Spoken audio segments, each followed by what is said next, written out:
आज मी करणार आहे मेथी वडी। त्यासाठी मी मेथी स्वच्छ धुवून बारीक चिरून घेतलेली आहे। त्यात बाजरीचे पीठ टाकून त्यात जिरे, मीठ, तिखट, हळद, धना पावडर, थोडा गरम मसाला, 2 चमचे तांदळाचे पीठ, 2 चमचे बेसन पीठ, 1 चमचा दही असं टाकून थोडं पाणी टाकून मस्त असा मऊ गोळा मळून घ्यायचा आहे।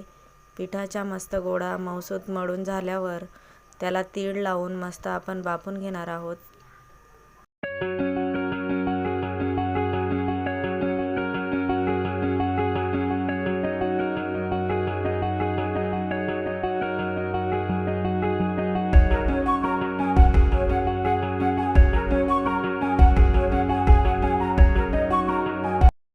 नंतर 10 मिनिटांसाठी मेथी वडी मस्त वाफवून घ्यायची आहे।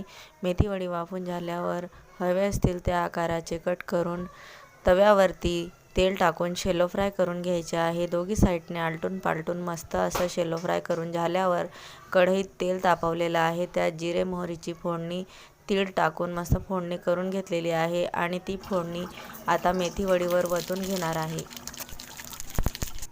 ही रेसिपी तुम्हाला कशी वाटली? चॅनलला लाईक, शेअर, सबस्क्राईब आणि कमेंट नक्की करा। धन्यवाद।